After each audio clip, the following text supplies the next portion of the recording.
what they were after? Oh, yeah, something posted something the other day where I listened to you and the guy from Australia talking. Hi, Clarence. This is Phil. It's Bruce Benson from E99 Group. The cell phone seems to drop through a wormhole. I can't find it. I woke up with three small figures, the Greys, standing next to my bed. Hi, Clarence. This is Colin from Australia. How are you? Yes, it's Mike and Janine. How you doing, Clarence? Hi, Clarence. And what kind of experience have you had?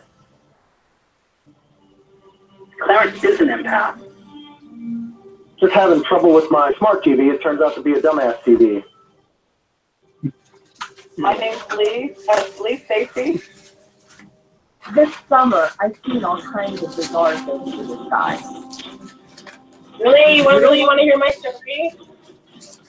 I have an extended find that is called a tucked tail, I guess you would call it. It doesn't stick out, but it goes way past my butt. Your fellow administrator, I'm a little concerned. It was Tim. Hard. Well, if you don't hear from me again, it's because I opened a wormhole by accident. Yeah, Jack Myers, second from El Reno, Oklahoma. How you doing, brother? I've had 3 sightings, one in Massachusetts, I've had 2 in Hollywood, California. I've actually got to see an extraterrestrial. And here am I stuck here on this planet, and I can't get off it. That's how I felt. So what is your mission here on Earth, George? To raise the planet Earth of all its oxygen. And I shall impregnate all human women. It is pointless to resist, my son. Everyone looks at the sky, and we're drawn to the heavens. Hi, Clarence. It's Carol. I've been watching Ancient Aliens since the beginning. I was hooked from the very first show. I want to ask a question today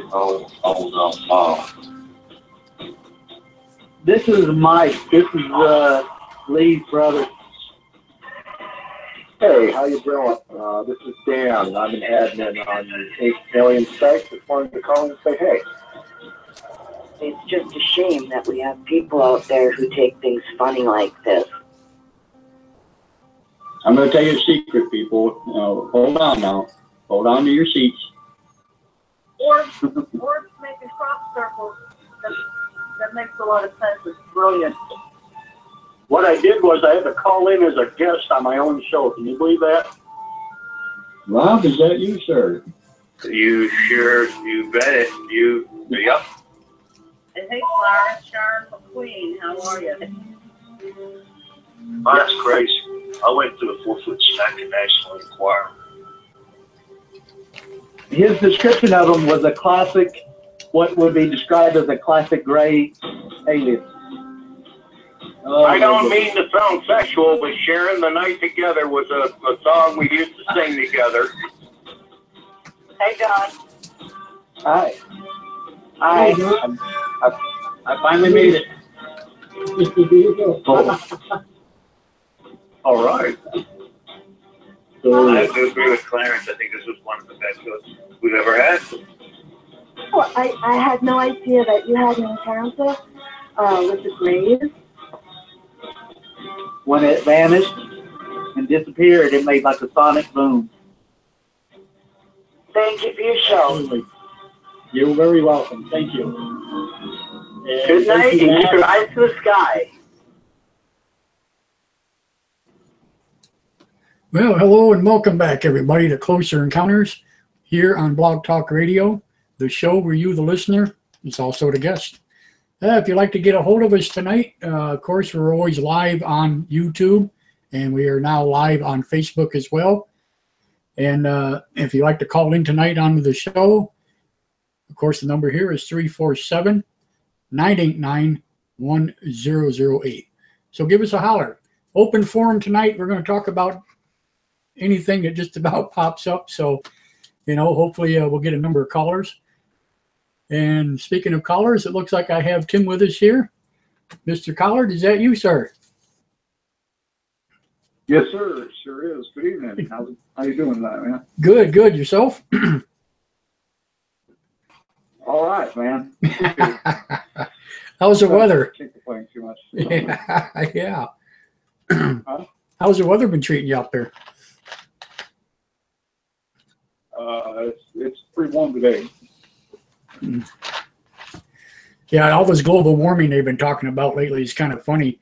I think I had a high yesterday of 80, and of course the nighttime lows been right around the 40 mark, you know, 45, 50 mark, somewhere around there. So it's been pretty cool at night, a little warm during the day, but we've yet to get these rain and thunderstorms that they've been predicting. I mean, usually this time of year, you know, they come about pretty quick, but so far, really not a lot going on here. So it's crazy. Well, yeah, it's well, the heat index today is, I just checked it, it's 100 degrees right now. Wow, that's amazing. And nighttime temperature is running right in the mid 70s. No kidding. 76, 70, 74. Wow, Yeah. that's amazing. Yeah, I'm not getting it here. I'm just not getting it. Hey, it looks like we have Sid with us again tonight. Let's get him booted up here. Is this Mr. Sid? Hey, what's up? How you doing, brother? Good, good. Long time no hear. How are you?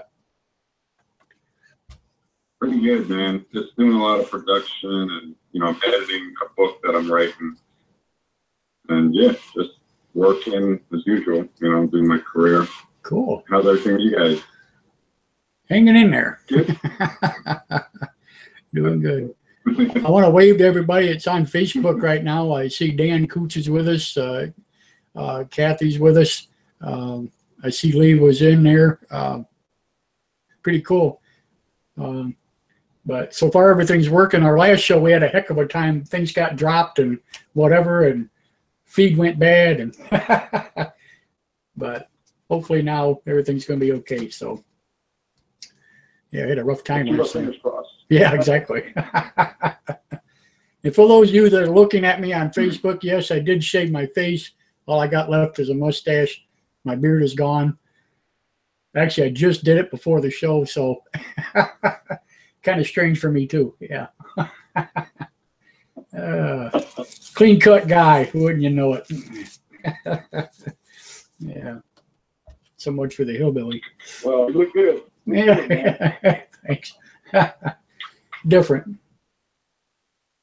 Usually I go without it during the summer and then I get it back during the winter, of course, you know, whatever. But this year it just hasn't been warm enough, and so I decided today it's got to go. I got tired of looking at it, so yeah, big difference. So anyway, have you been keeping up on that mummy NASCAR, that NASCAR mummy thing there with the Gaia deal? I'm a little upset with them people right now. Yeah. I made a post about it here a while back about the paid site now they got going on. They're not going to let you see any of their updates now unless you pay into their site. So I was a little bit upset about that, but that's how it goes, I guess. Is that the one on the Gaia network? What's that?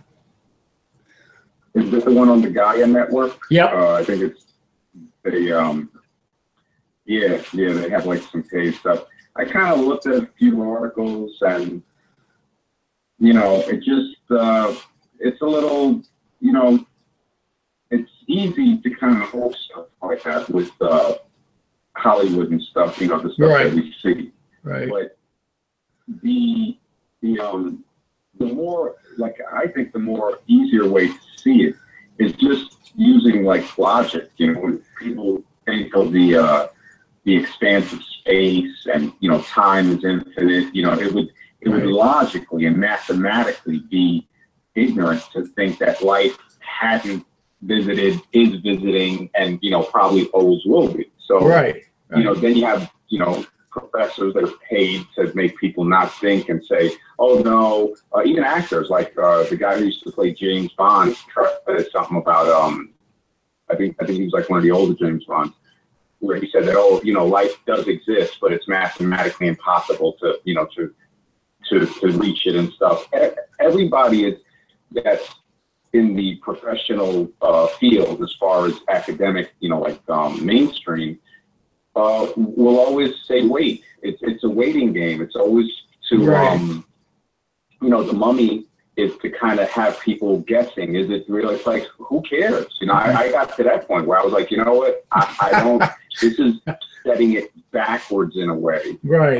because these guys are asking, you know, the establishment that's keeping the secrets to say, okay, we need your confirmation to say this is real, instead of putting together and doing research and building a facility and saying, look, this is the Museum of Alternative Science, or Right. the Museum of Real Science. I agree. And, yeah, they just Mm-hmm. they bicker with one another.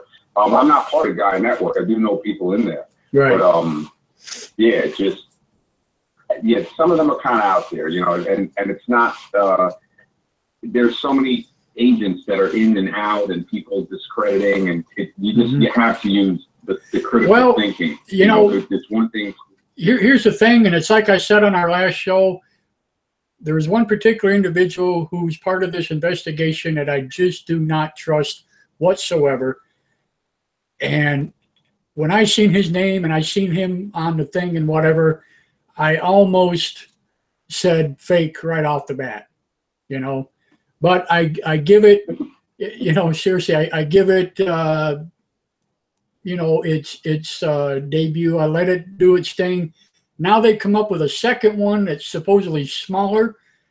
I've seen pictures of it. The feet actually look normal this time. They're not like elongated feet or nothing, but it don't have a head. So, you know, now I don't know. I mean, now all of a sudden we got two of these mummies, you know, one definitely a lot smaller than the first one, you know. So I don't know what to think about all this, you know. It just, it's crazy. I would like to see it be real, but I really have my doubts. I really do. I'm gonna hold up. I'm kind of holding off until the DNA test comes back that Brian Forster is going to do, is having done. Well, that's on a different mummy. That's totally different. Right. Well, what I really find puzzling and kind of really makes me wonder why is that the DNA test has been done by a university in Great Britain and then by another group of scholars from Russia. Neither one of them are releasing their findings on that. Well, the one that Brian Foster's working on, that's a totally separate mummy altogether. And that one's got some major background. Yeah, that one's got some major background behind it. And I actually trust that one more than I do the one from Gaia, or actually the two from Gaia. Right. So right now they're actually working on three different mummies. And Brian Foster is working on one all by himself. This is a whole separate deal altogether. And I honestly would follow that one more closely than the other ones, if you know what I mean. But what happened with that particular mummy that Brian's working on right now is these the whole thing was done, the DNA was done on it and all that. But the people that did the DNA on it wanted a lot of money to get the results. And the poor guy that actually owns it and has it, you know, the guy that runs the museum and stuff, he doesn't have that kind of money, so he never got the actual results. So Brian is now stepping in and saying, look, we'll take it, we'll do the DNA on it, we'll get the results, and we'll put a thing on this. So this is what Brian's doing now. So thumbs up for that for Brian, good man. Well, I think it should be done on all of them though. What I was getting to was absolutely, the DNA test should be done on all of them and have it open. You know, yeah, absolutely.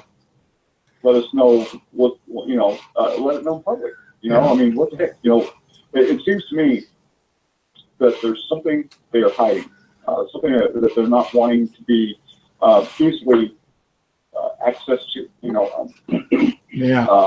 Which really goes to it harkens back to the whole dogma that we're being taught from our universities and our learning facilities, so-called education that we get.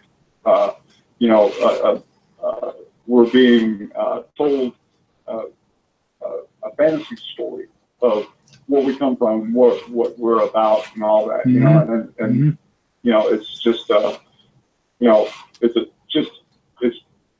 a perpetuation of that same just keeping us dumbed down. You know, not allowing us to really learn the truth about things. But you know what bothers me though, Tim? You know, I'll tell you what really bothers me. Let's just say, for instance, that this thing in Gaia is actually going to wind up being a fake. Let's just throw that out there. You know what that does to our community? It gives us a big slap in the freaking face when they do stuff like that. You know, and that's what bothers me about it. And this is the thing that I'm really on edge about, because, you know, I'll be honest with you, if I find out the damn thing is fake and it was fake, I'm going to go and I'm going to slap each one of those people myself personally. You know, because that's all it does. It slaps us in the face and it makes us look like idiots, you know, because we believe in this stuff wholeheartedly and we try to keep it real, you know, and that's the problem. Yeah. And it really upsets me about it. It really does. Yeah. You know? Yeah. I think the skulls in Peru that Forrester is studying, the elongated skulls. Yes. I don't think they're very accessible anymore. The more they get public, like with the publicity, I noticed the more it's harder for tourists to see it. The same thing with Egypt, like certain artifacts they won't let people see anymore. It's like you got to go through a lot of stuff just to see it. And Forrester, you know, he's definitely, you know, he's kind of got an alien head looking. He does, doesn't he, with that square jaw? Yeah. Right. You know, it's like the DNA came back. It's Brian Forrester. Look at his chin. You know, Seriously. like a really nice guy. He is. He's an awesome guy. I've talked to him personally. Yeah. Excellent guy. Yeah. I was on a radio show with him one time when we talked about Puma Punku together, and it was really cool. Awesome guy. Knowledgeable. Man, this guy got knowledge. I'm telling you. Unbelievable. But I love his work. I think his research on a lot of the stones are, you know, I was talking with somebody. I did actually an interview on Facebook. It was, it's on a channel called Untwined Minds, you know, and, you know, it was explicit, you know, right. It was about an hour and change. And I think I was mentioning something about the Descent of Atlantis and, you know, the stuff that I have on that page on Facebook, where, you know, a lot of it is speculative, but the most convincing stuff is artifacts and structures like giant, what they would call coffins, that I have pictures of from the museum that look like they've been machined. So stuff like that allows us a stepping stone for people that is afraid of, you know, if you just go full blown, you know, with the alien. If you just say, look, if you look at some of these artifacts, we have trouble reproducing that today. We definitely can't produce it without machinery, without powered machines. Right. Me, myself, being a carpenter when I was younger, I know that certain surfaces, like a plane surface, any working man or a man that, you know, uses his hands will know that, oh yeah, there's a 2x4. You can tell that it takes a machine to make a 2x4. You cannot chisel and, you know, use an axe to get something pressurized that looks like a 2x4. Right. Those signatures allow us to make a stepping stone into saying, okay, now we know with this needs to rewrite some history books, but they're not. So again, it's up to us. And if we don't, then we're back to square one of asking the same establishment that's hiding the stuff to print the truth. Right. Absolutely. I agree with that. I agree with that. Of quick shout out to Deli and Cheryl and Mike Wilson. Janine with you, Mike? Is that what you're saying, Mike and Janine? Cool. Thumbs up there, guys. Yeah, I totally agree. And like you were saying, I mean, we have this problem also, you know, like with the pyramids and the Sphinx and all this stuff. I've been seeing a lot of write-ups about it lately. And when you got precision machining such as that, I mean, come on, you know, you're not going to tell me some guy with Stone Age chisels, bronze chisels or whatever is going to do something like that. Not, you know, it's just no way. I'll never believe that. But yeah, well, look at the millions of stones that are in the pyramids, the three pyramids in the Giza Plateau. Mm-hmm. Each one, all those stones are smooth cut stones. Pretty much. There's not one of them that has chisel marks on them or anything else. Out of millions of stones. Yeah.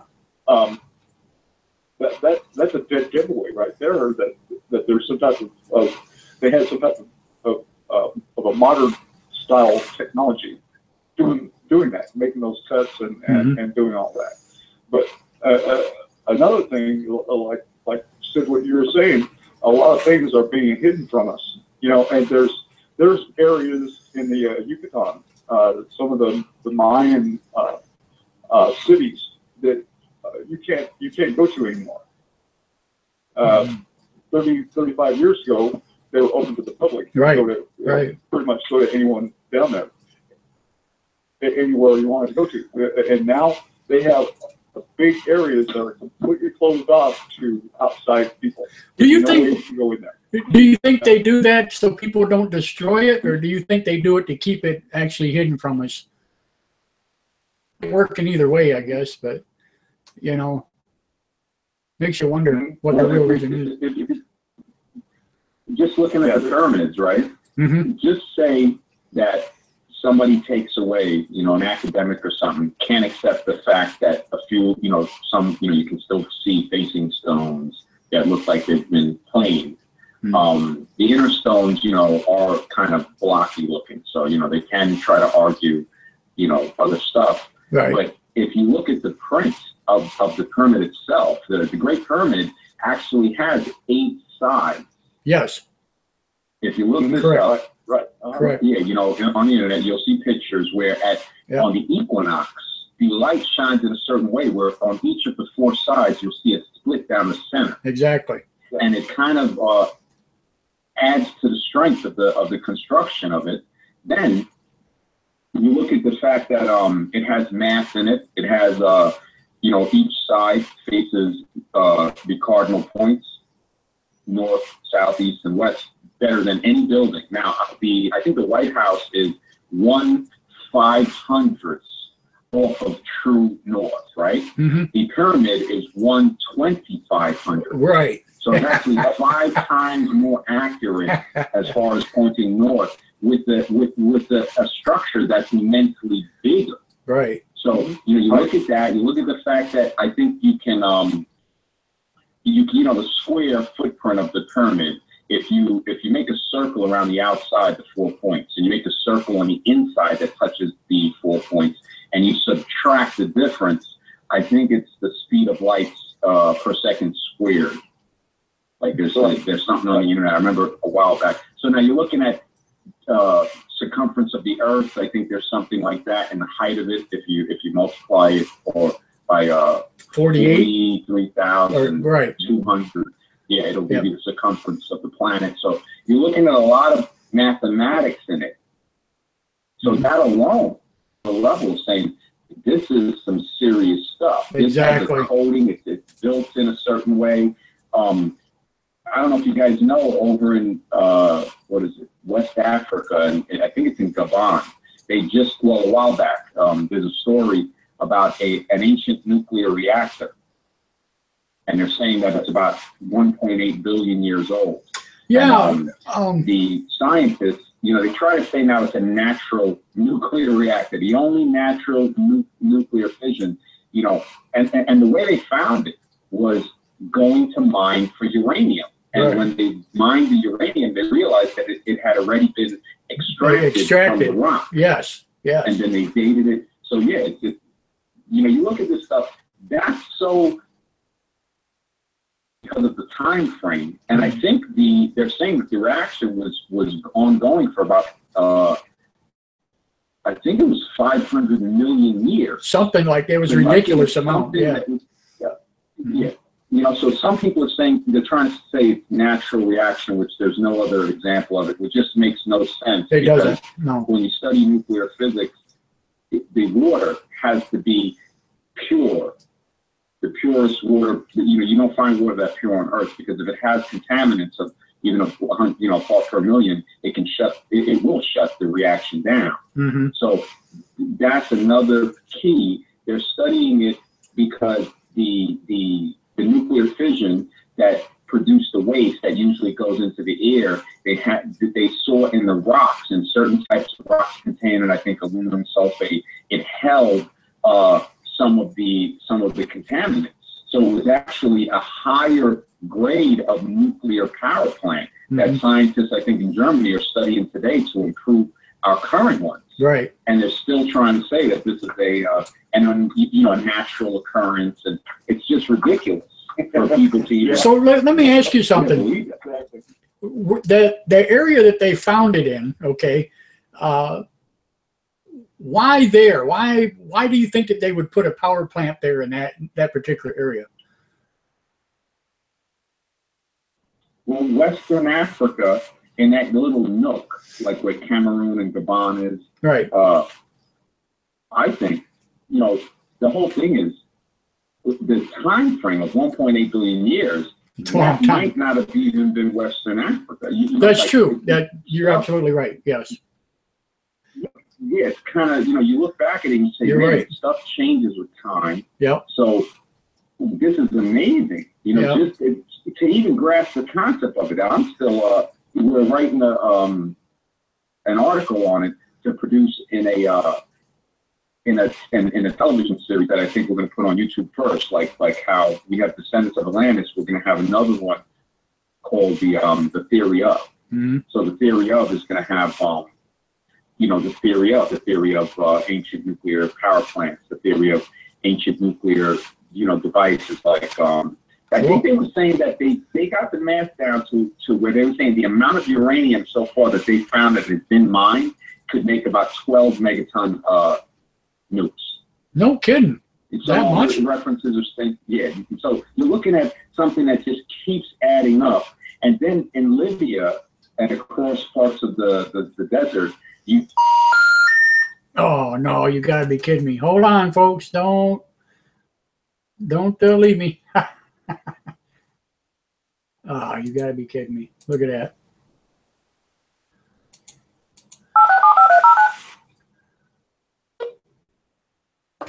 Hang on, guys. Here we go. Unbelievable. Come on.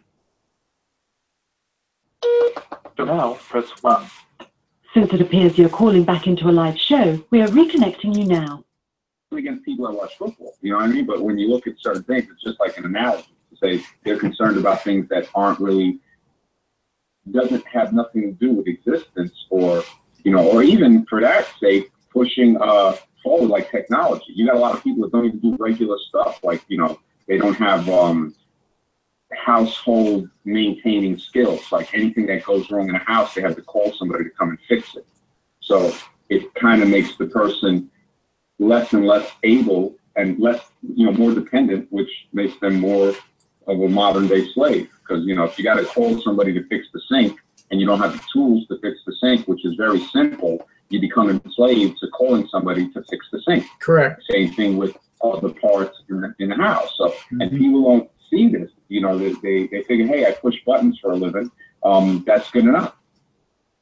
I'll just pay somebody else to do it because I don't have time to do it myself because I got to push these buttons. Right.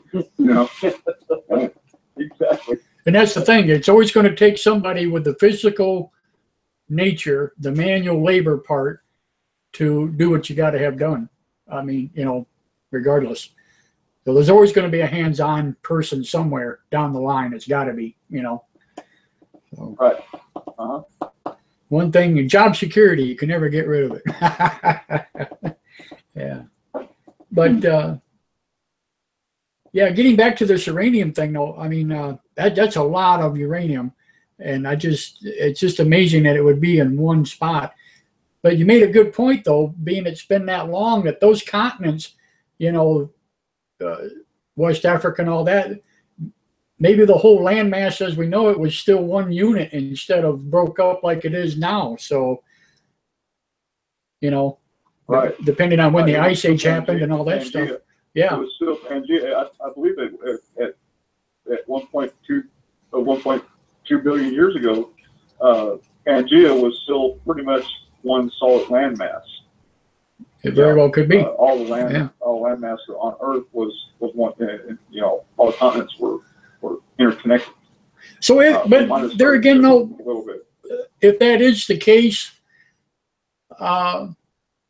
you know, it still makes you wonder why there. What would be the significance, you know, of that particular area? I'm wondering, you know, and where would it actually be? I guess you know, that's pretty crazy. Well, you know, that's a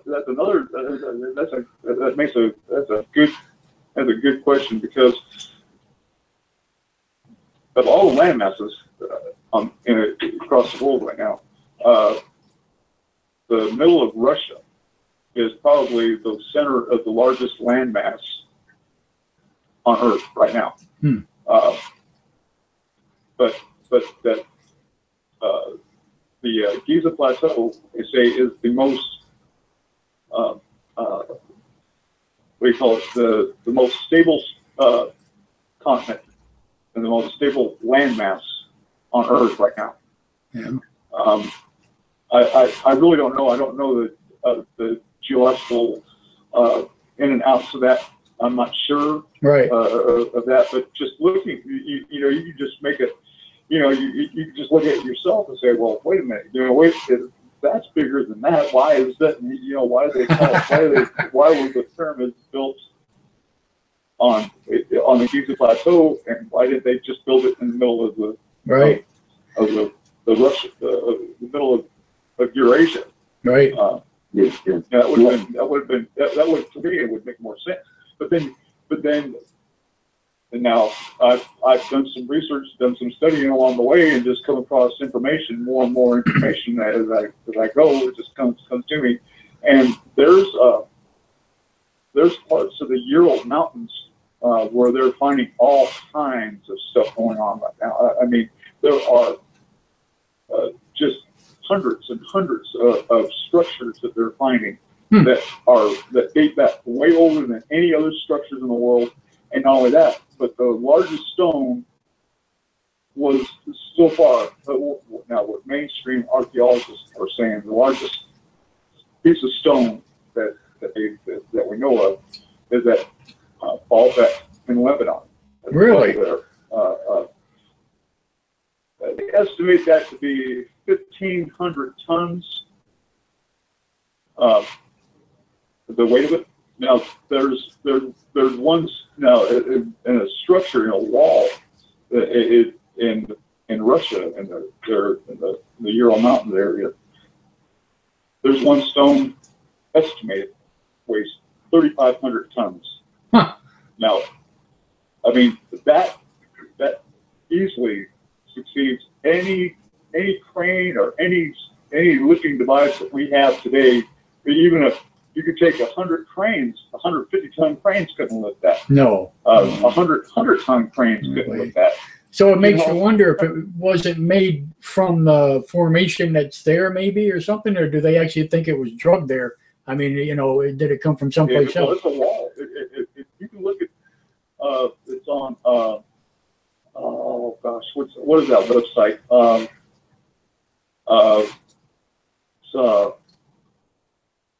Oh man, I forget. It slips my mind right now. I can't remember it, but they have all kinds of information of structures all around the world. Huh. But they center a lot of it is in the Ural Mountains, and you will see all the research that's being done. And these are so remote areas to get to that it's hard for them to even fly into with a helicopter. Right. I mean, it's almost impossible. And if they do go in there, they have to. It's like a 2-week expedition. You know, by vehicle. Yeah. That's using a vehicle, you know, kind of like an all-terrain, those big trucks that the Army has. Sure. You know, that's using the trucks like that can go through rivers and all that stuff. And it takes them like 2 or 3 weeks to get there. Wow. They're just so remotely located. But one particular area that they come across is a black pyramid that now this is just what I've read about and what I've heard about. That people that have gone there have been kind of they have been met and told to leave by these humanoid-looking people who are not human. Really? They're tall, skinny, white people that are not human beings. They have human features, but they're like 11 or 12 feet tall, and they come up there and they tell them that they must leave, that they cannot go any further. No, they will not let them anywhere near around the Black Pyramid up there. But you can have pictures of it. I've seen pictures of it from about probably an estimate of what you can see of it, probably 25, 30 miles away from the top of another mountain, looking north towards that area. You can see a picture of it, and you can tell it is a pyramid. It's a pyramid-looking mountain. Wow. But they said if you get closer to it, you can see that it is a pyramid.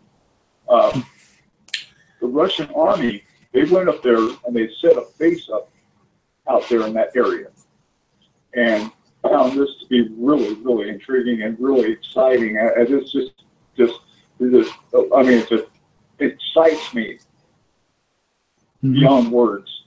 That what they did, they set up a camp there, and because it's so remote, they have no electricity or anything running out there to them, so they have to set up these generators at their base camp.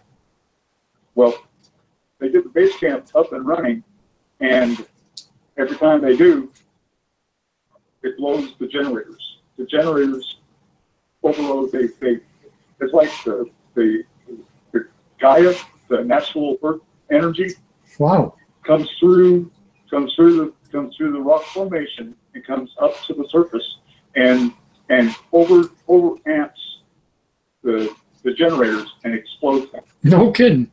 And from what I understand, the Russian army had tried 3 or 4 times to go there and do it. They redeveloped their generators to work around it, insulate it and everything. Go back up there, boom, does it again. So they've given up on it now. But you know, it's wow. You know, there's things going on in this world that we're being kept from. You know, and we're being, you know, if it's not something like that being kept from us, it's the powers that be, you know, educating us in a different direction. You know, giving us education and telling us these fantasy stories of where we come from and evolution and all that stuff. You know, and then they perpetuate even more by influencing the religions around the world to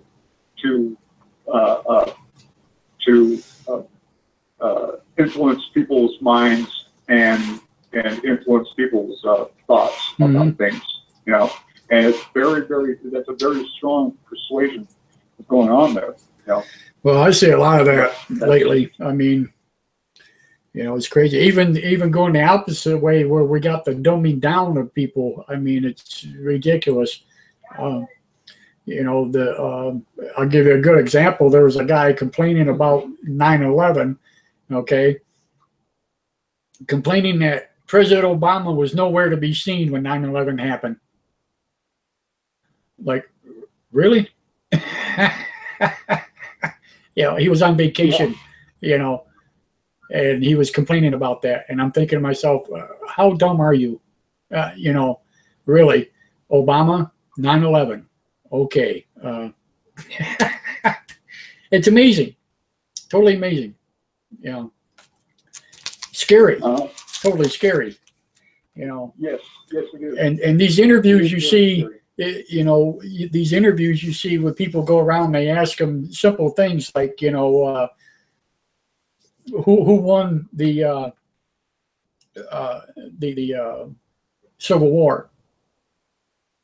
And there was a Civil War. I mean, you know what I'm saying? It was like, really, you know, half of them didn't even know what the 4th of July stood for.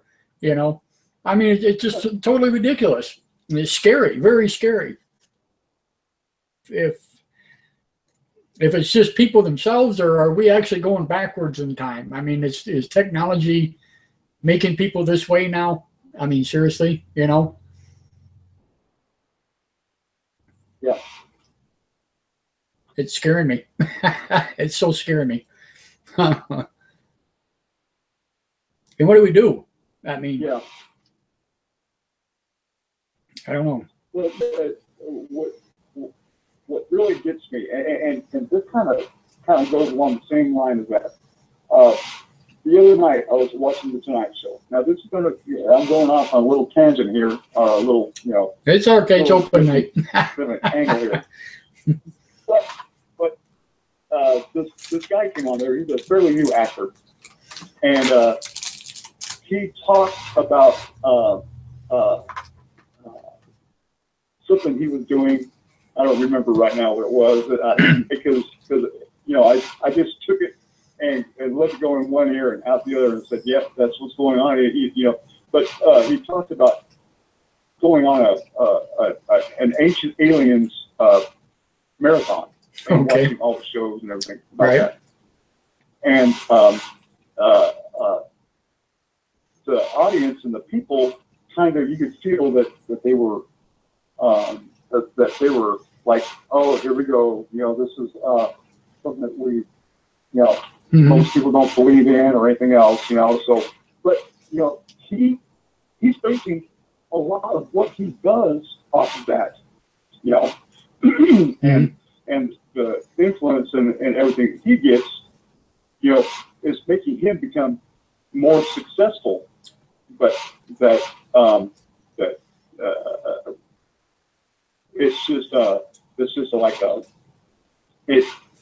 they made it seem like it was just 1 in a million type deal, that he'd be the only one that could do that. Oh, okay. If that was going to happen, but what it really boils down to is that everyone research. If you do your own study, you know, we can sit here and we can say this and make all these accusations about this and that, and say, "Oh, this, well, we know about that and we know about this," but until you get the people to truly get educated and do their own investigative research, do their own fact finding, until we get that done, until that happens, the mainstream of people, the mainstream of population, aren't going to be on board with any different technology, like, for instance, free energy. You know, there's a lot of things being done right now about making free electricity. You know, and that Tesla was doing this back in the he already had it done. Turn of the 19th century. Right. You know, at the turn of the 19th century, he was doing his own stuff, and he was creating his own natural free electricity without no power plant, without nothing else. Yeah. You know, and so, but all of his information, all of his patents that he had, and all of his designs for everything were all taken, and nobody knows where they're at. The last thing that they knew is that we know where they're at. They've gotten a hold of all of it, and that's the last they know, and that's all being said, and that what's being said is that he really didn't have anything true. You know, we're just keeping it from anybody, you know, doing that, you know, keep anybody from having some type of visions of grandeur or something, you know, something to that effect, you know. It's keeping people dumbed down, actually, knowing that, you know, telling them the only way you're going to get free electricity power is to depend on us. Right. We're the only ones that can do that for you. You know, to get it, you know. Did you, by chance, get to watch the last episode of Ancient Alien that was on last Friday? I watched all of them that come out that are on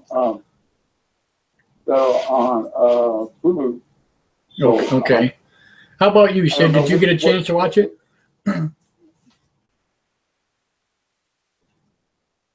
Sid, you still with us, bud? You might be on hold. Well, anyway, in that particular thing, they were talking about different things, and like with the Roswell crash, and stuff like that, and it kind of went up the scale, like it all began at Roswell, so to speak, and how they talked about President Kennedy getting killed because of all this stuff, and how he was going to, open up, talk about sending stuff into space and, blah, blah, blah, and doing whatever. And it was quite an interesting show. And I was just kind of wondering if you guys had checked it out or had gotten to see it, but probably one of the better ones they've done in quite a while, actually. Very interesting. A lot of cool stuff on that. But, yeah. No, I don't think I've seen that one. I can't remember exactly what the last episode was that I was saying. I think it was Secret Wars, Aliens and Secret Wars. I think. Okay. Okay. Gotcha. Yeah, this is pretty crazy, but I want to wave to Colin. I see he's on Facebook Live with us here. Hello, Colin, and Cheryl and Mike, and then they're still with us. That's cool. I forgot I was going to ask you, Sid, are you still with us, bud? Oh, there he is. Just check and make sure you're still there.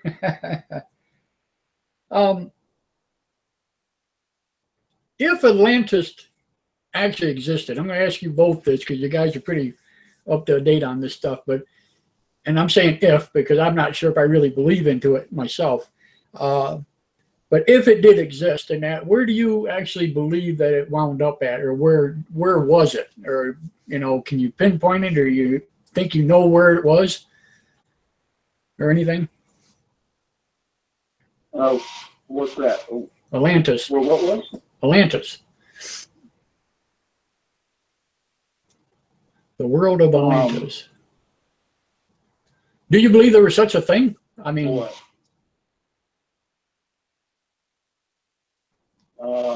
or do you think it was just mythology? Because I'm kind of steering that way, but that's just me. I mean, but I know there's thousands of things under the ocean that we've never discovered yet. Thousands of structures that they have discovered and different things like that. So it's making me kind of jumpy one way or the other, But my thing is, I'm wondering if there really was a place. There's institutions around the world who have taken artifacts and findings. Like a perfect example is they're up there in Minnesota and Wisconsin, where they found all the giants. Some of them, yeah. Some people, some of these giants were 15 feet tall. I was told that there was one that was 23 foot tall. Wow. Never heard of that. But all those were gathered up and collected by the Smithsonian Institution and put away in their secret vaults. Yeah, never be left. Right, never to be seen. That's where a lot of the stuff goes to is places like that, and other universities and stuff, Cambridge, and that's probably a big university in Great Britain. And what good does it do them to do that? I mean, when they hide certain things like that or whatever, and they don't bring them out and show them to the world or to the public. I mean, it's no different than having a dinosaur on their floor, you know, built so people can see it and stuff. So what difference would it make if we had giant men? I mean, seriously, you know, Right. I would think it'd be the fascinating thing. I mean, that, you know, to me, that would just be awesome.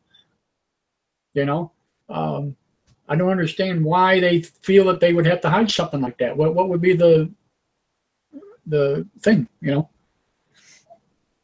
Yeah. I don't get that. I mean, that's part of history. I know. So why would you bury it? You know? Why isn't institutions doing that? Yeah. These supposedly institutions that are giving us, that are teaching us, why are they taking them and hiding it from us? You know, why are these learning institutions doing that? Why are they the ones responsible for hiding the truth? I don't know. You know? That's a good question. You know, and what gives them the authority to hide it? That's my question. You know, you know, just because they're the Masonian or whatever. I mean, they think that they can just walk in and take stuff and say, well, you know, that's ours, whatever, blah blah blah. What really gives them the right to do that? You know, so I don't know. Yeah. I would, you know, the archaeologists and the paleontologists and all them people would get together and actually start standing up and saying, hey, you know, enough's enough. Give us back our stuff or whatever. We know you have it, you know, whatever. That's what I wish would happen, you know. These teams that did all this work and stuff and dug this stuff up, they know it was there because they were there hands-on digging it out of the ground. Who can refuse that? You know, who can debunk that? You know what I'm saying? So they figured they'd hide it away long enough that everybody would die off that had anything to do with it, and then what? You know? So do they destroy them? I mean, what do they do with them? You know? Sad. Right. And what would be the reason? Yeah. What would be the reason? I don't get it. Now, here's the website. I found the website that I have for looking into stuff that is being taken from us. Okay. And hang on, let me get up. It's New Earth. It's called New Earth on YouTube. And it's spelled NEWEARTH. NEWEARTH.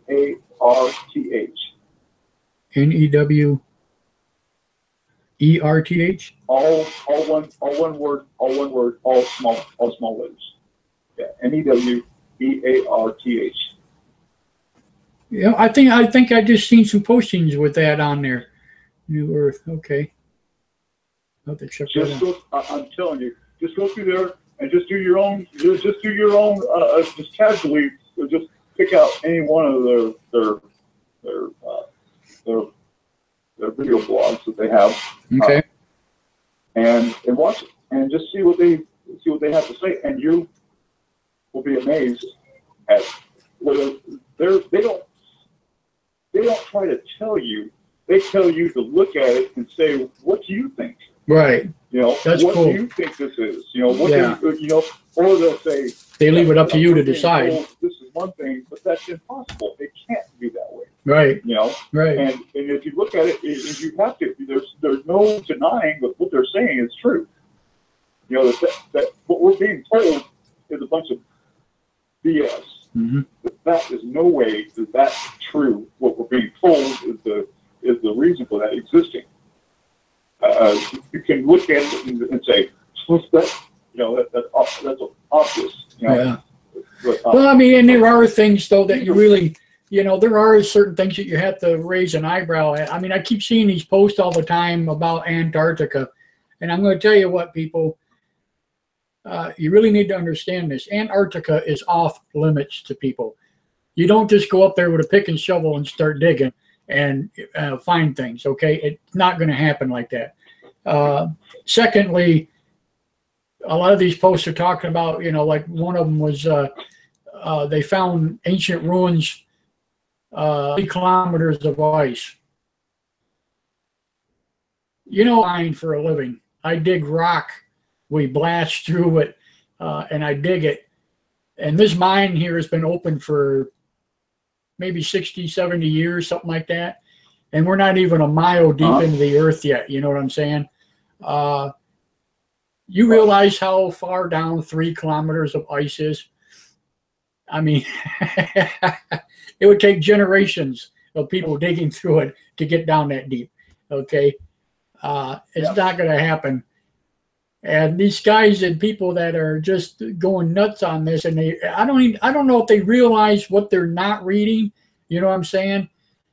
I don't get it, you know. But I see these posts all the time, and I just kind of shake my head. I'm like, come on now, you know, let's get realistic here, you know. But yeah, Antarctica is off limits. You're not going to go there. I don't care what people say that they were invited to do this and do that. No, nobody is up there digging for artifacts. Okay, it's not happening. And even if it was, you're not going to dig through 3 kilometers of ice overnight. It's just not going to happen. So, sorry guys. You know, I gotta lay that one to rest. I find it amazing, you know. And then they always try to put that thing about Hitler in there and blah, blah, blah, blah. Did Hitler even go to Antarctica? I don't know.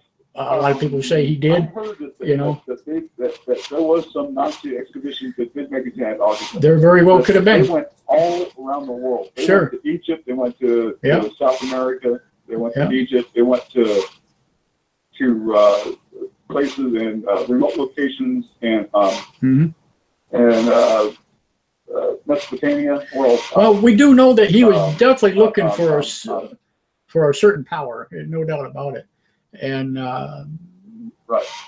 you know, so yeah, I can believe him looking for like well, I want to say that one.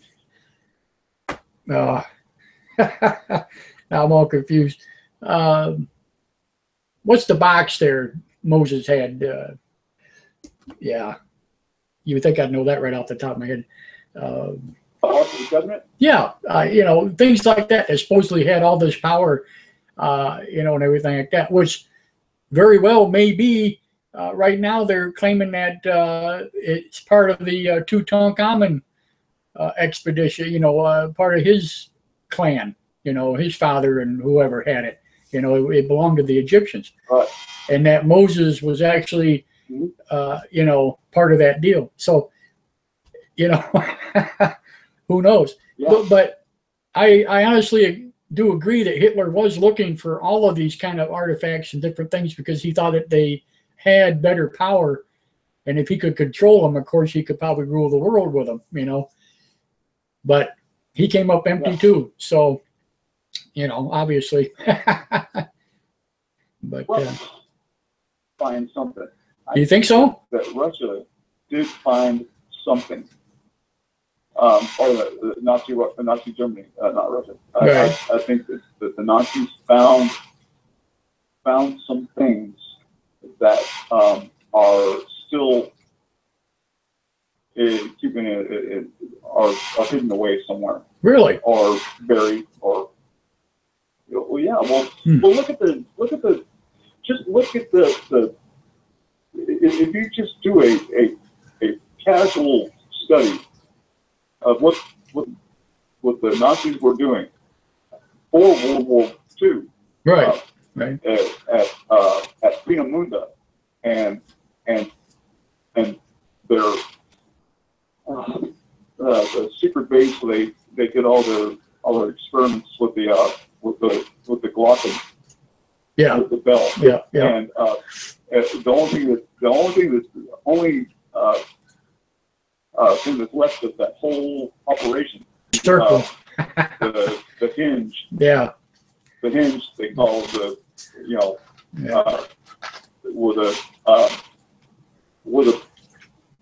all these experiments took place. They were doing something.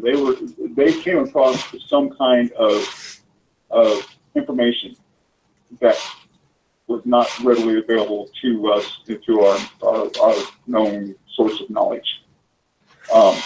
They were able to do things. Well, look at what Von Braun was able to do. Well, absolutely. Well,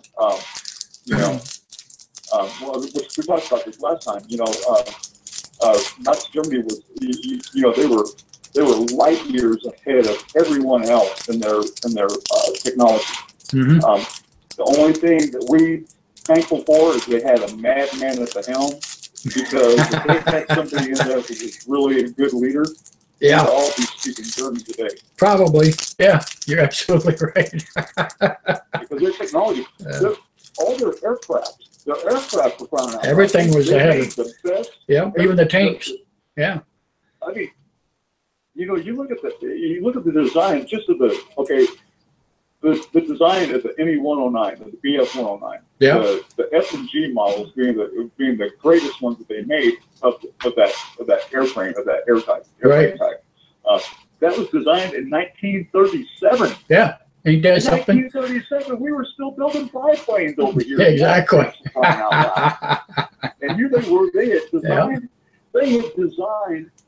Messerschmitt designed an airframe that took the Daimler-Benz engine, took a V12 engine, and decided that if they spun that son of a bitch upside down and made it inverted, put it in there upside down, that they could get added power and they could be able to pull positive G's and not lose fuel pressure. Exactly. Which was a big thing of the Spitfire. Yeah. The Spitfire and the Rolls-Royce Merlin engine, we all know, was a great engine, but it had some serious characteristics that were not too great. Exactly. It was supercharged, fuel injected, but it would lose fuel pressure in a positive G. Right. Well, they countered that by flipping it upside down. Hey, you know what? It worked. Yeah. That's pretty damn smart. That's Absolutely. pretty damn intelligent. Absolutely. I agree. Yeah. And not only that, but they were the first ones that they were building. They were the first ones to build a full metal airframe. Yeah. The whole airplane was made out of metal. We were still making.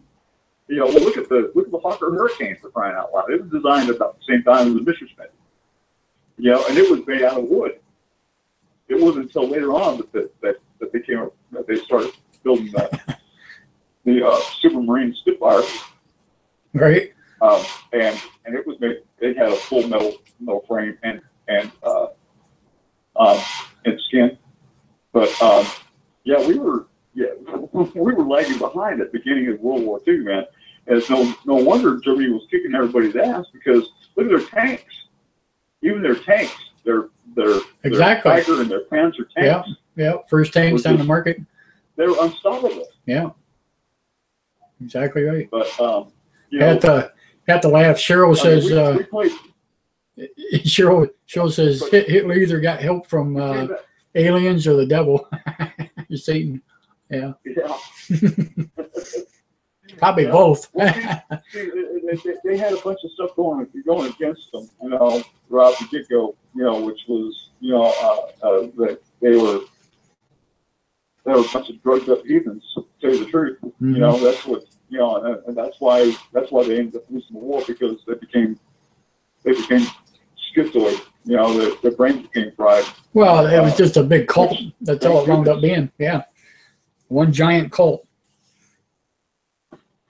Aryan race is what they wanted, and it wasn't going to happen. No. Crazy. Yeah. Crazy. Yeah. I don't know. Yeah. But Germany had something going on. They had come across some form of extra influence in their everything. Their ships, their submarines, their tanks, their aircraft, and then you go into their rockets, and that's mind blowing. What they were able to do, it's amazing. Makes you wonder where all that technology is now, though. I mean, you know. Well, we ended up getting it. We ended up getting you know, and it's being hidden from us. It's being hidden right in front of us. Very well like could right be. now, you know, in the 1980s, we were told about the SR-71. The general public was let know as the SR-71.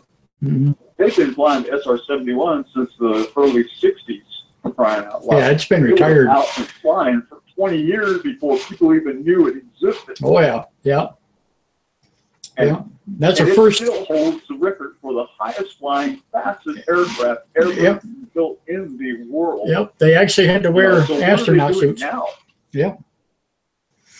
You know, you know, and we do know a little bit about, you know, with the scramjet technology and stuff like that, you know, Mm-hmm. that yeah, they got stuff now that's far beyond that. Oh, yeah. You know, Absolutely. and not to mention, you know, a bunch of other stuff too. You know, the Einstein-Rosen bridge is full in effect right now. They are using it. You know, I believe that they are making we are able to make stargates and portals to other places, or either interdimensional or extraterrestrial visits.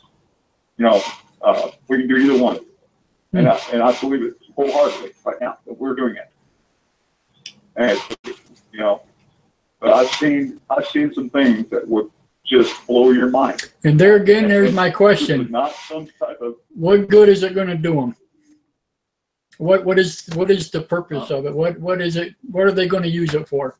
You know, in case the end of the world, and they're just going to open up and walk out and say, "Okay, see you guys later." I mean, is that the plan? You know what I mean? You know, save themselves and forget about the rest of us, or what? You know. I don't know. Yeah, that's what kills me about that. I think that they're using it the same way that the ancients used it. You know, and we're being told. You know, we're being educated and downturned in our education, completely in the opposite direction, keeping us turned into a perfect operating robot and a slave for the powers that be. Right. Yeah. Yeah. That's crazy. Wake up, people. That's all I can say. Wake up. Open your eyes. You know. No doubt. No doubt. Crazy stuff. But I tell you what, though, they're digging into this stuff. I mean, it's like we were talking about earlier with the mummies and stuff. You know, Brian doing his thing, and you know, it's going to be really interesting to see what he comes up with on that. I can't wait to see it. You know.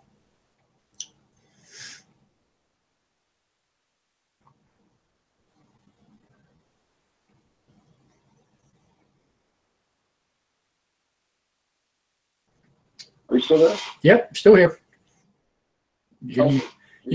I went quiet. I had to go quiet for a minute. Not a problem. outside interference going on. Yeah, Cheryl says they don't care about the people, and she's probably right. I mean, it depends. You know, I don't know. I just I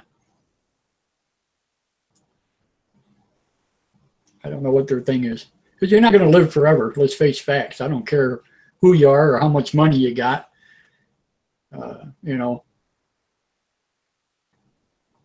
most of these billionaires, they're all under death's graves anyway. They're using us to feed the machine, to keep everything going the way it's going, and keep everybody dumbed down, and keep us ushered along, being perfectly good little robots, paying our taxes and all that stuff. You know, because that part I'll agree. Yeah.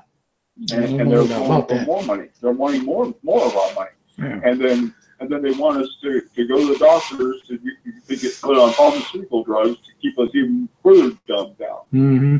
You know, and keep all of that going in that direction. Right. And then, you know, you have this controlling sanctions that are at the helm of what's going on. And it's been going on for over 1,000 years. Mm-hmm. This has been happening. And it's been going on long enough to keep us all programmed in the same direction, generation after generation after generation after generation, being kept going in the same direction, feeding us along the line, keeping us just giving us enough information to let us become a little bit, you know, excited, a little bit knowledgeable about things, but at the same time not allowing disclosure to take place. Yeah. Which, if you look at it, that everything, even the religions of the world today, are being controlled by the dark side. That the evil forces are at work here, Mm-hmm. and they are what are at the helm and at control of what's happening, and why our society is the way it is. So the breakdown of. Well, you know what though, and this is what kills me. I just seen a post here today, as a matter of fact, about this one minister who was spending thousands upon thousands of dollars on these mansions and automobiles and suits and stuff. You know, he's a televised evangelist, okay? And here he is doing tax fraud, okay? And they're doing an interview with him. They're doing an interview with him on where he spent his money and how he spent his money and how he claimed his taxes, you know, and blah, blah, blah, blah. And then the question was brought out to him, you know, here you are preaching the word of God to poor people, poverty-stricken people, all this stuff, but yet you're wearing Gucci's and you're driving Mercedes-Benz. How does that work? You know? Yeah. Oh, yeah. Yeah, well, that's what's important. That's what they're making. Unbelievable. Important to us. Yeah. Is making money, and only making money is the only way you're going to become successful. Right. You know, only if you make a certain amount of money are you going to be considered to be successful. Unbelievable. You know, that's perfect.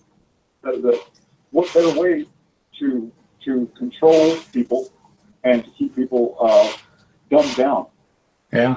And well, it's like all this clickbait media that we got going on. You know, you talk about dumbing down people, and this is one of the things that I can't stress enough to people about certain posts that they find, and they're posting it on the sites and stuff.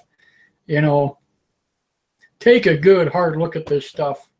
You know, I mean, seriously, so full of stuff that keeps you dumb. I mean, really, you know, it's just ridiculous. Just ridiculous. And it's just, you know, I got to shake my head at it. I just can't believe how much is out there. It's just every week, every day, it seems it's just more and more and more. And I don't know if people are doing this just to jump on the bandwagon, to get a name for themselves or something. I don't get that part of it. You know, I don't know why they're doing it. You know, what would be the reason?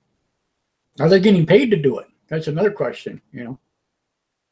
I know some of these sites, so many clicks, they get so many dollars, you know.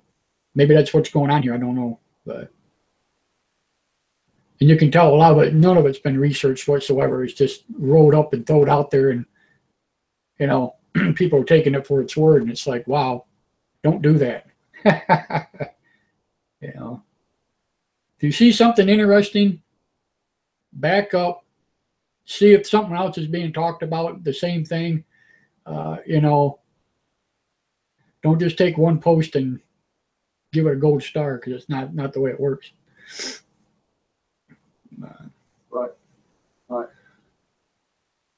If there was something real, then somebody else is going to be talking about it, obviously, and not just one somebody else. I'm talking hundreds of somebody else's are going to be talking about it. So that's the key thing, you know. That's the key thing. If you find something that no one else is talking about, really not real, you know. Very rare. Very, very rare. And this is like we're talking about with that mummy thing, you know, with this Gaia mummy thing going on. When it all first started out, I was kind of had my hopes up really high. But then I seen who was involved, and now they want to charge you for the site, you know, and da-da-da. And I'm thinking, you know, and then now they got a second mummy, you know. And I'm thinking, oh, it's just boop, boop, boop, going downhill one step at a time. So sad. Really sad. Yeah. Really sad. I just kind of fingering through here, and I come across a post of Yellowstone lava geyser. Oh yeah. For the first time in recorded human history, Yeah. lava is shooting out of one of the geysers in Yellowstone. Right. They have a oil and gas drilling crew on scene to document the event, and we'll keep everybody informed with what's happening. But it could be something going on here that you know, could be the big one. It could be. Well, I tell you what. 300 earthquakes. Yeah. Where was that one here just a few days ago? Oh gosh. Right close to home here. I want to say Missouri. Could be wrong though, but it was like early in the morning, 6.5 something or other. Pretty good quake, with aftershocks, you know, afterwards and whatever. But places that haven't had earthquakes now in quite a long time, and I'm saying long, like in hundreds of years, you know. Yeah, so things are starting to shift and shake a little bit in normal spots that we wouldn't see it. So I did read about that geyser thing, and I haven't got back to it to see what was going on there. But if that is the case and it's in the Yellowstone region, yeah, we're well overdue anyway. You know what I mean? According to the experts, that thing should have shot off years ago. You know? But never did. What's that geyser there in the center? That big one there. I can't think the hell the name of it is now. But when that thing quits spewing, you better start running. Yeah. Yeah, that's it. Old Faithful. Yeah. When that one quits running, run for the hills. Yeah. Yeah.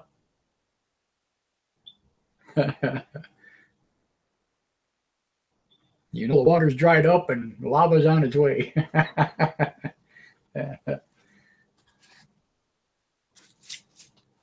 Surprised me. It wouldn't surprise me a bit that you know, where I'm at up here, I'm right on the Continental Divide faults up here, so I'm waiting any time now to be shook up a little bit.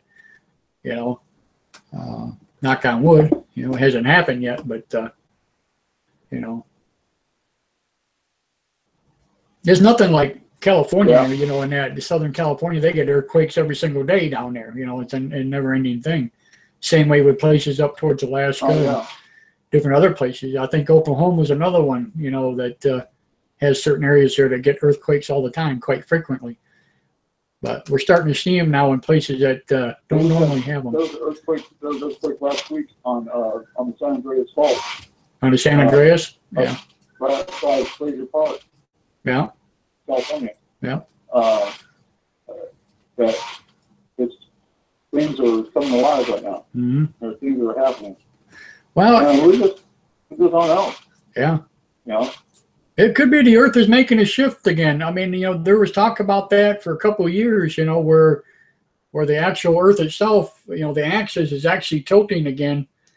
And, you know, when you start seeing oceans move and, you know what I'm saying, stuff like that, that's when you really start to get worried. But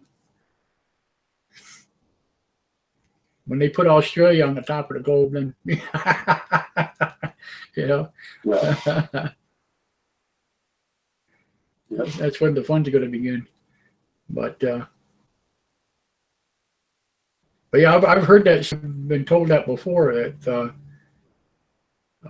the Earth is actually making a move one way or the other. I'm not even sure which way now, but you know, that's what's happening, so that the axis is actually tilting even more than what it should be. So that wobble effect, you know, is really messing things up. But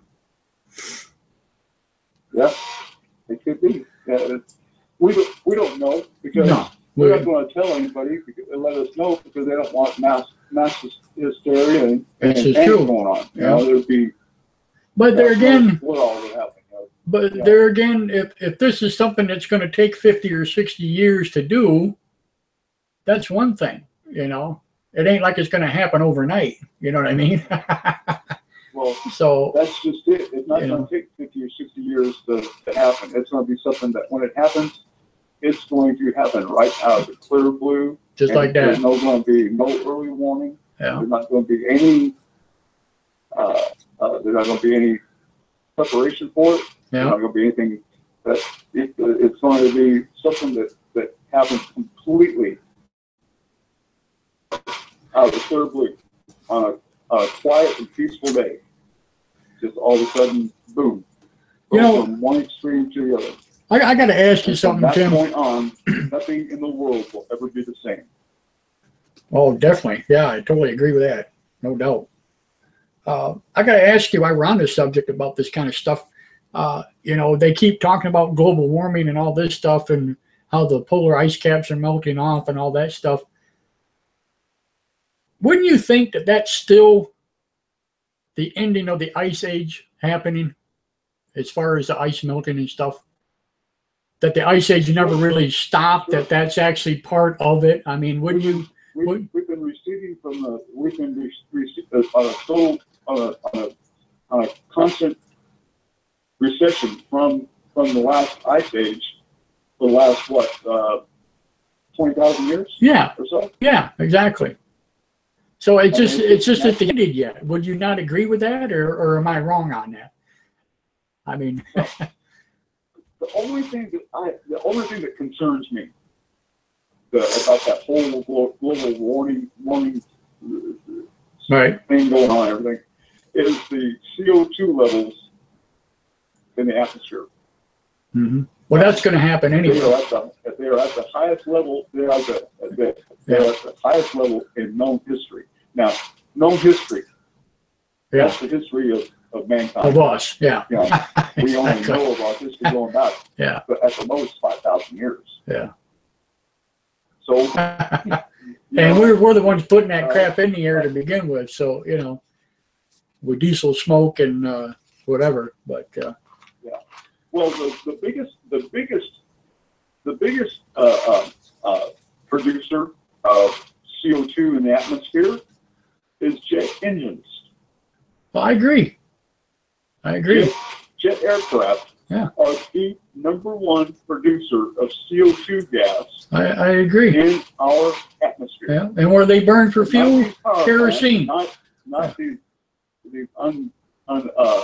uncivilized countries, third world countries, and China. Right. We're trying to put all the blame on China. Yeah. It's been, you know, you just look. I mean, between the factories, you have an aircraft that takes off with 25 to 30,000 pounds of kerosene. Fuel on board. Yeah, it's all kerosene based. 30,000 pounds of fuel turns into how many pounds of CO2? Yeah, exactly. Day in, day out, 24/7, nonstop. Yeah. And when you figure it out, almost the entire amount of the 30,000 pounds of fuel is going to be turned into 30,000 pounds of CO2 released in the atmosphere. Yeah. And released in an area that cannot be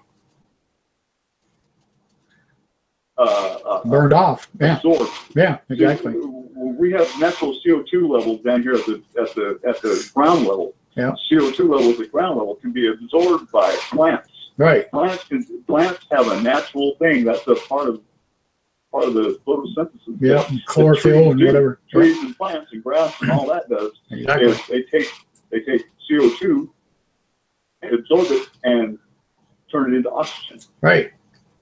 Well, at 30,000 feet, there's no plants up there to change that CO2 into oxygen. So it's just staying there. Yeah.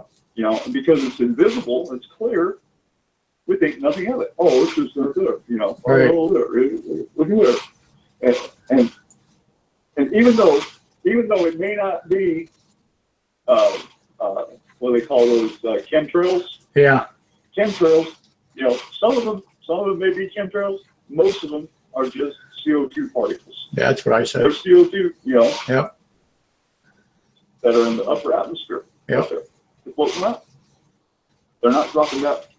CO2 is a gas that is lighter than air. It will not drop to the ground. Right. It must stay up there. You know. So there you go. Just you know, and I don't know. I've been on this. I've been on this rant for a while though, about like the depletion of the ozone layer and all that. Yeah. That's been going on. I said, well, that wasn't hydrofluorocarbons. They might have played a little insignificant part in the depletion of the ozone layer. But the biggest culprit to that is the CO2 that's being released at the upper atmosphere and up there in the stratosphere. Mm-hmm. You know, at 30 to 40,000 feet. You know, that's where you know that's what was going on at. Okay, now here's my question on that. Level. Why are they calling it global warming? Wouldn't it be global cooling? Wouldn't it have the other effect on it? If you know what I'm saying. It would be that the Earth would. You mean like instead of warming it, it would be cooling it? Yeah. Wouldn't it be the reverse of what they're claiming? I don't know. I don't know. I don't know about well, the way I'm thinking of it, I mean, if that's the case, then we're blocking the sun's rays. We're blocking, you know, it's like putting a piece of plastic over your head. You know what I'm saying? You're not getting the heat that you would, you know, it would just bounce right back off, you know, unless radiation somehow comes through. I don't know how that works myself, but I was just thinking, we're kind of building a bubble around ourselves, so to speak, with all this crap they're putting up there, you know. And God knows I love flying, I love jets, and I love, you know, transportation and all that stuff, but I'll be the first one to admit we're screwed up, you know, and we've been screwing it up for a very long time, you know. Yeah.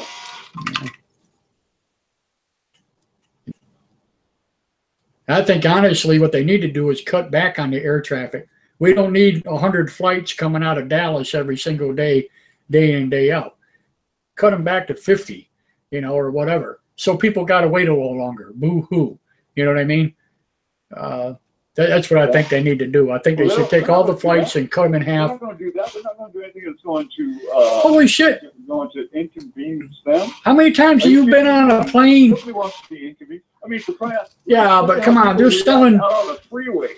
Yeah. On the freeway. Look at all the road rage that goes on just in traffic down here on the ground. Oh well. You know, and commuting, go back and forth to work. Let alone people that are out there, you know, traveling for whatever reason, whether it may be for work or for vacation or whatever. You know, they don't want to be inconvenienced by having to wait for their flight or having to. Yeah. You know. Well, that's what they got private jets for, I guess. But look at all the airplanes. Yeah. I'm serious. So look at all the airplanes and stuff you get onto that don't have any. I mean, they're almost empty, you know, because they're selling them out so much. You know, you're sitting in a half-empty airplane, but yet they'll fly it because, you know, it doesn't make sense. Yeah. So. I don't know. No, it sure doesn't make no sense. But I don't know. There's got to be an answer, something. Quit flying for 2 years, 10 years. Take them out of the sky altogether for 10 years. Make people walk. Find a different way. Go by boat or whatever. Train. Bring back the train. Yeah. Oh. Well, that'll take people longer to get where they want to go. You know. Well, that's just it. They're going to have to learn to slow down. That's all there is to it. You know. Quit being so fast-paced. Maybe they'll live a little longer. Society you know. Are you kidding me? Nobody wants to slow down. Hey, maybe they'll live a little longer. You know. Faster. Yeah. Die early. I mean, that's what it's all about now. Rush, rush, rush, and die. I mean, that's it. No enjoyment. No. Sad. It really is. No time to relax. Mm-hmm. Yeah. I don't know. Yeah, I don't know either. It's crazy, isn't it? It's a crazy world that we live in, that's for sure. Very, very unsettling. I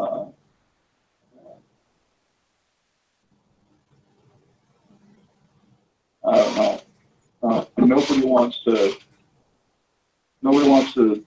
take time out to pay attention to what's going on.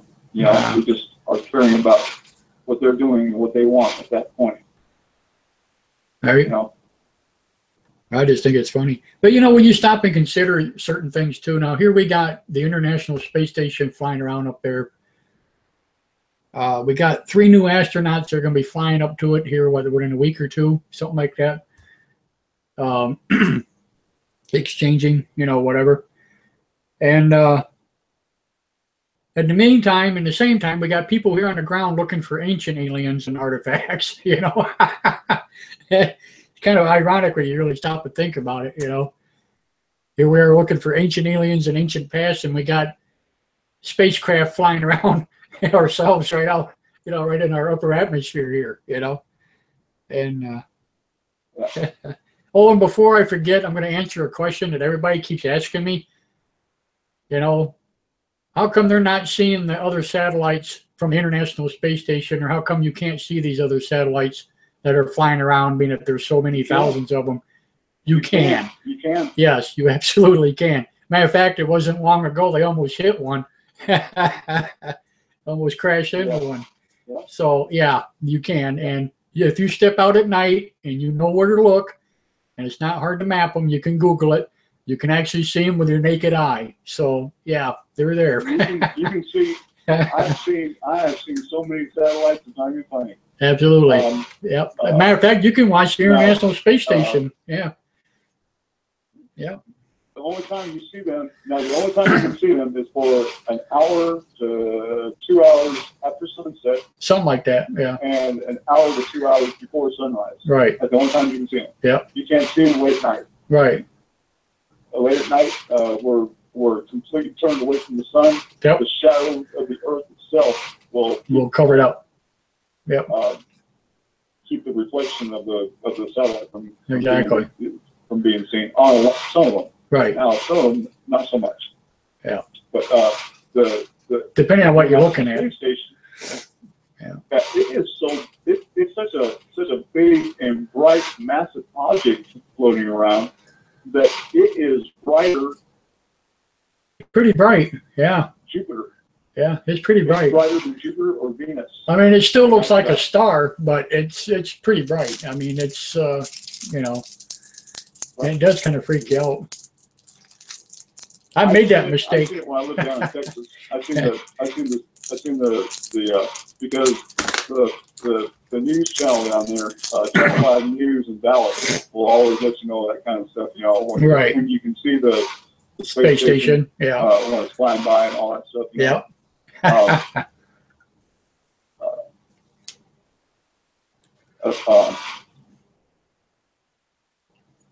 That's the only time I've seen it. But I know what I was looking at, you know, for sure. Well, I've seen it a few times. I remember when I first spotted it back years ago. I just gotten a brand new telescope, and I'm sitting out back of the house. This is upstate New York. Beautiful, clear night, not a cloud in the sky, few stars here and there, you know, whatever. So I'm sitting there and I'm trying to locate Sirius, you know, in them. And I kept seeing this object through the viewfinder, and it was moving at pretty good clip. I mean, you know, I'm like, what the hell? No flashing lights, no nothing, just a dot, you know, and I couldn't keep up with it. So here I'm all excited. Oh, I'm seeing another UFO, you know, this is great, blah, blah, blah. You know, I'm trying to track it and do whatever, trying to get pictures of it. Couldn't do it. Didn't last very long. It finally just disappeared. Well, later on, after reviewing and figuring out the coordinates and whatever, it was the damn space station. It's what I was actually looking at. So, dummy me. Wasn't even thinking about it at the time, you know. But, yeah, it happens. But,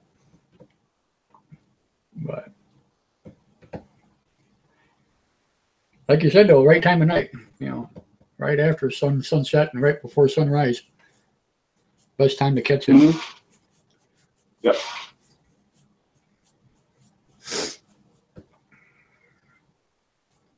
I keep hearing a whistling. I don't know if that's my phone doing that. Maybe another app on there or something. Ain't that something? Or our phone. Could be the powers that be listening on us.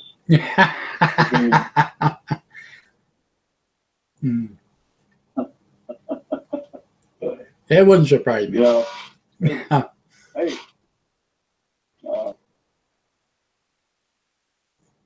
Never know. There was something else I was going to bring up too tonight, and I forgot now what the hell it was. I seen a post about it. As a matter of fact, I think I posted it on my Closer Encounters page. Oh, it was the Coast to Coast. You know, write up about oh, what the hell was it? We were just talking about it here just a second ago too. I'm gonna have to hang on. Man, my mind's shot. Don't feel bad now. Oh, I'm telling you, I'm so stupid. I get something on my mind, and I'm.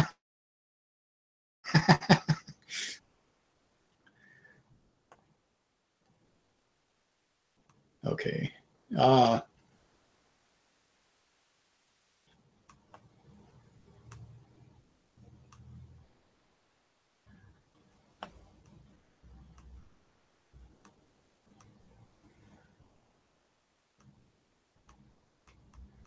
okay. The crop circle thing. That's what it was.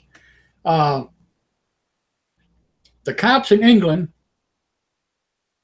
are going to start arresting people.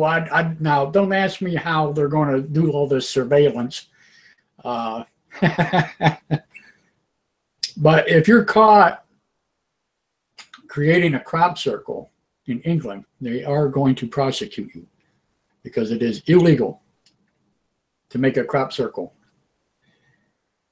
And there's been a big rash of them lately. I don't know if you've been keeping up with them or not. Some of them are pretty compelling, and some of them, well, you can tell they're pretty much man-made, you know. But this is, how are they going to know? I mean, they're going to start flying around over the area every night and checking in on these fields now? Or, I mean, what's going to happen there, I wonder, you know? I don't know. But yeah, they're all upset because of all these rash of crop circles all of a sudden. And they want to put an end to it. So they put a warning out to people that if you're caught, you will be prosecuted. So yeah. I thought that was kind of ironic. You know, I thought, wow, really? Uh-huh. But, well, I just haven't done it yet. They haven't done it already. You know, as a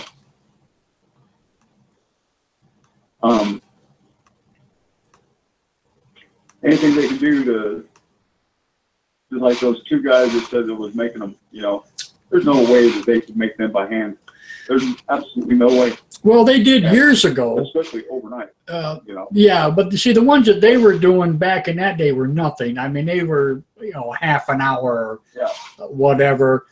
And the thing is, it was enough to sway everybody's opinion about it now. Right. Where when everybody hears about crop circles, they say, "Oh, that's one of those things that was done by those two guys over in Great Britain." Those guys are long dead and gone now. Yeah, those guys are long gone. Yeah. What about the ones? What about the ones here in North America? What about the ones in? What's the other ones that been found at? They've been found in Australia. Gosh, they've been found all around the world at all kinds of different locations. Right. America. You know, deserts. You guys. You know, they got them in deserts. They got them in corn. They got them in wheat. They got them in hay. I mean, and it's not just in England. I mean, England's a big place for them, but it's not just there, obviously. So, yeah, I have to agree with that, you know. I definitely have to agree with that. Yep. Well, there's that one I've seen that's in Eastern Oregon. It's out there in the desert flats of Eastern Oregon, out in the mountains. It is 13 miles square. Each side of it is 13 miles long. Now, come on, and Yeah. it's perfectly done. Yeah. It was only. That's the one with all the. It was started by airline pilots, the first ones to see it. Mm-hmm. And since then, they've rerouted all the commercial flights. You no longer fly over that area, so nobody can see it anymore. Right. Yeah. Exactly. Yeah. Yeah. I know the one you're talking about. It's huge. Been there forever. The one that looks like a Mandela. Yeah. Yep. Exactly. Been there for a long, long time. Yep. And nobody knows who put it there or how it got there. Yep. Yeah. Crazy. It's perfectly done. It's perfectly. When you look at it, it's perfectly square. Yeah, I forget what the measurements were on it, but it's pretty big. Yeah. Yep. I definitely agree. Some researchers said, oh, this guy's out there doing it. They did it with a ditch switch. A ditch switch. I have to laugh at that when I do that. They did it with a ditch switch. That for 13 miles, they keep a completely straight line for 13 miles. Right. Okay. Right. I believe it. I believe it. Yeah. Yeah. Oh, brother. Yeah, I had a call I was on. I just got that on. Oh, cool. How you doing, Sid? Pretty good. Pretty good. I missed some of what you guys were talking about. Yeah. We got about 15 minutes to go yet. So, any thoughts on anything you've heard?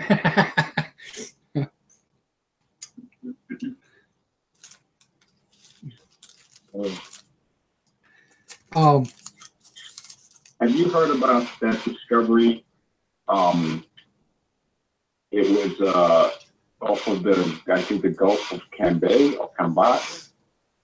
Something underwater, like an underwater city. The last one I've seen was about the crystal pyramids in the Bermuda Triangle. Yeah, that's the last one that I've seen so far.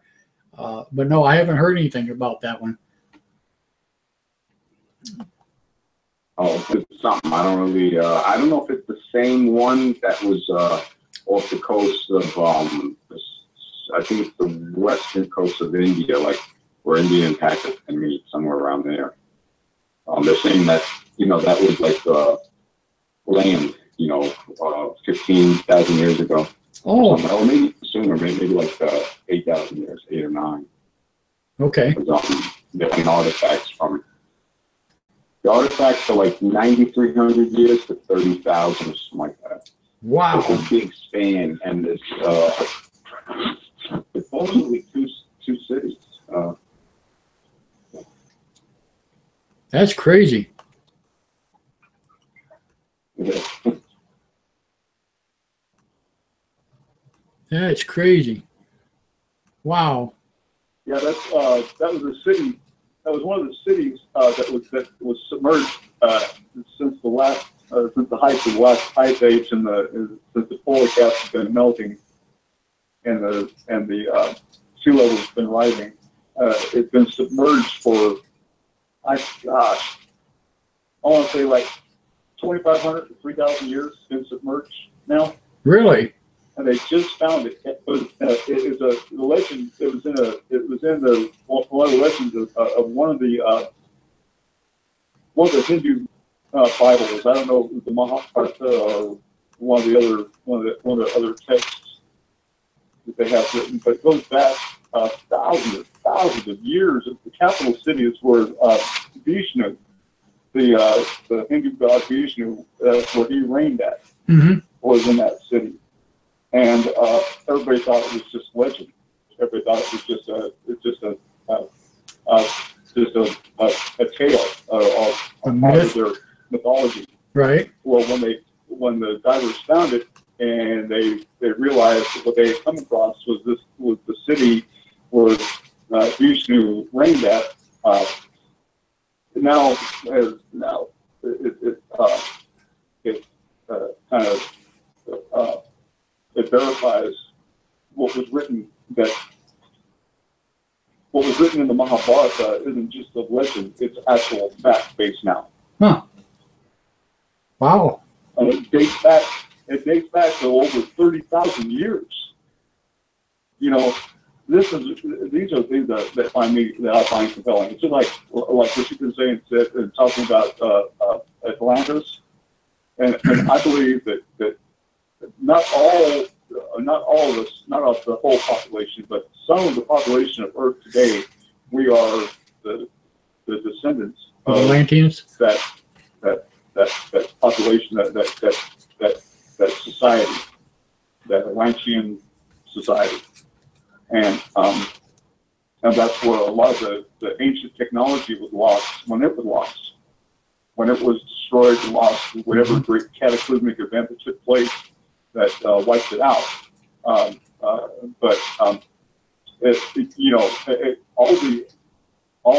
the technology that we stand in awe of today and wonder about how they do that. Well, they learned all that from the Atlantean Empire, and not everybody is willing to get on board with that until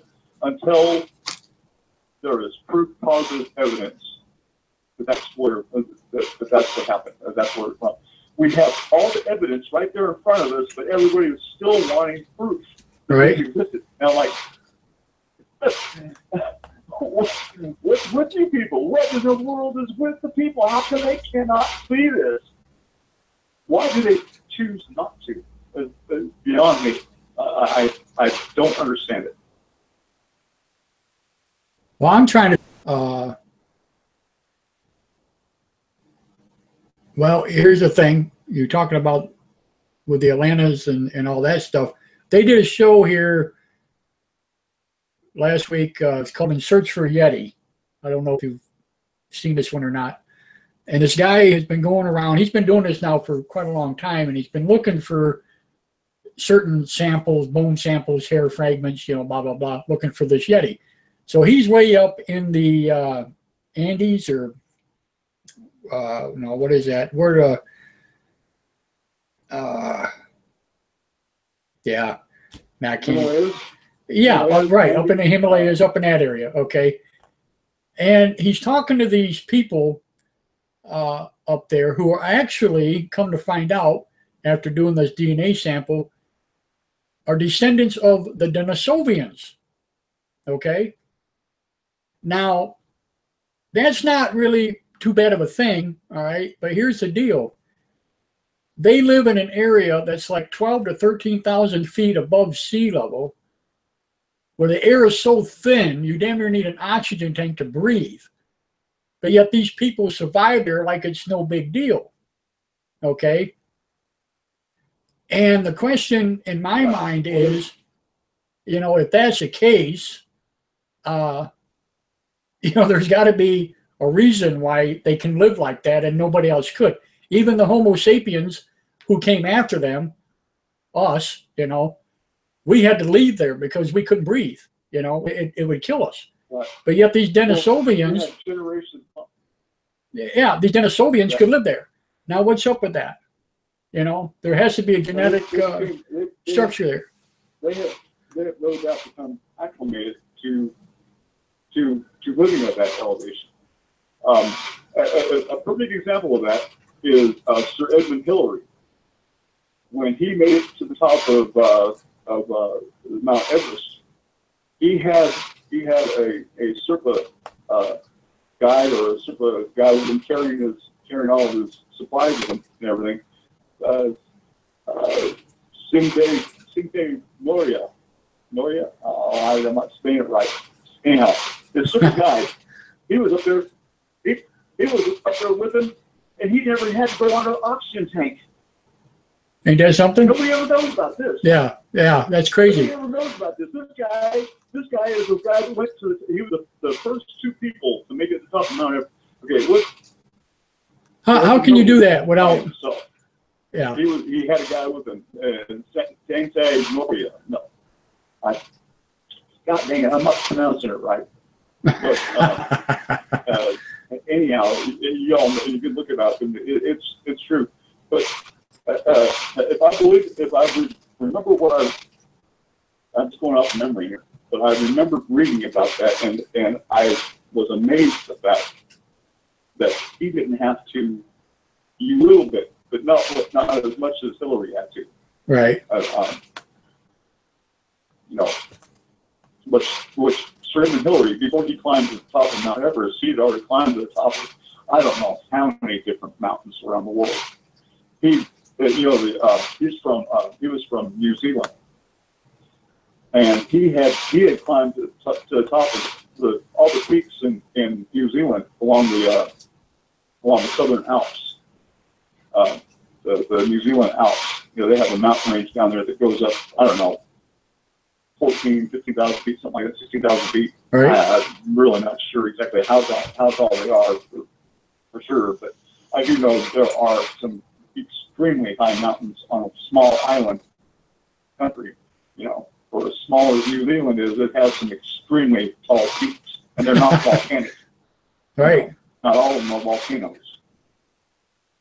You know, but anyhow, I just wanted to kind of say that, and, you know, because become acclimated. It's just like if you are used to living at a lower sea level, at say sea level, or maybe up to 1,000 feet. Right. I'll say 800 to 1,000 feet. You're used to that. When you go up to Denver, okay? I know. You know it. Yep. You can tell the difference. Absolutely. Okay, say if you go from San Diego to Denver, if you're used to living in San Diego and you travel to Denver, when you get off the plane in Denver, you're like, you take about 4 or 5 steps and you're like, you're done. Yeah. Not to mention the fact that you go up the mountains, you're really, your head's going to be spinning. You're going to be absolutely. You're going to be cramped.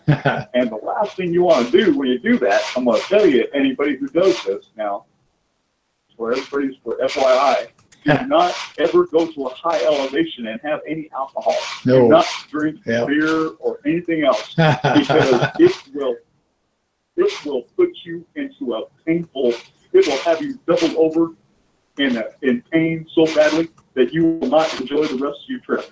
But don't drink it, don't go up there and think that you can drink. You might go up there and smoke some weed, but don't go up there and drink no beer. I'm telling you, alcohol will. That's funny. I did it one time. Oh. And I'm from Denver. I grew up in Denver. You know, and I went from California. I went back to Denver when I was like, I think about 31 or 32 years old, and we moved away from there. You know, I hadn't been there for like 15 years or so. All right. And I went there and I looked up all my friends and handed me a beer, you know. I had me 3 beers. The next thing I knew, and I'm doubled over, laying on the couch. So, oh man! And I mean, I wasn't sick. I was in pain. Absolutely. I mean, literally. I mean, that is the most uncomfortable pain that you can ever imagine, man. You know, so there are people that you can become acclimated to higher elevations, you know. Right. But you know, we look at it, you know, and go, how could they do that, you know? But yeah, there's people that live in well, people live in the Alps, you know. They, you know, there's people like that there, you know. And all along the Himalayas, there's villages and stuff, you know, that are at high elevations. Well, even look at Mexico City. Mexico City is at 10,000 feet. Yeah, exactly. You know? Yeah, it is. That's, you know, that's a perfect example of people living at 10,000 feet and surviving, you know, no problem. Anyhow, I just wanted to kind of throw that in there. Cool. I'm glad you did. Yeah. Well, my friend, I hate to say it, but we only got a few more minutes, actually a couple of minutes, so it'd be a good time to close up shop, so to speak. Want to wave out to Charles and Cheryl and the rest of them there that were on live Facebook with me there tonight. Really happy you guys showed up.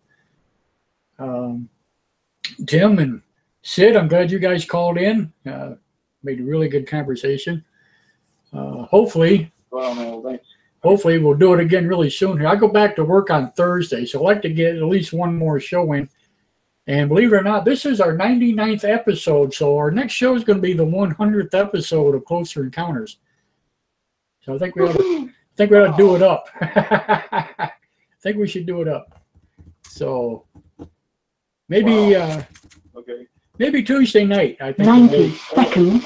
Tonight is the special. There's a special full moon tonight, by the way. Oh, that's right. Yes. Anybody, any problem stargations and everything? Yes, absolutely. Yep, special full, and we got the eclipse coming up. It's called the crystal moon. The crystal moon. Like yep. And if you have to live in an area right now that doesn't have any storm clouds or exactly. Looking for a treat of an actual. Yep. I think it's almost a blue moon. Almost. 60 seconds. Almost. Yeah. Pretty nice. All right, there's our 60-second warning. So anyway. Okay. But I will post our next one. It's going to be our 100th show, so hopefully, you know, it'll be a good one, and that'd be pretty cool. So, yeah. Norma says, hi, bye, tuned in late. That's okay, Norma. We'll have it posted. You can listen to it and watch it. So, not a problem. So, okay, Tim, Sid, appreciate it, like I said. And hey, guys. Have a great night, and thank you very much.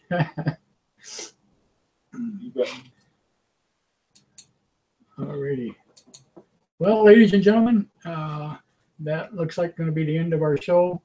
10 seconds. 10 seconds, yeah. So keep in touch. Like I said, keep your eyes to the sky. Beautiful moon tonight. Check it out. In the meantime, I will post our next show. It's going to be our 100th show. So hopefully we'll have a good one, and we'll do it up good. Until then, thank you all very much for joining me, and keep your eyes to the sky. Thank you.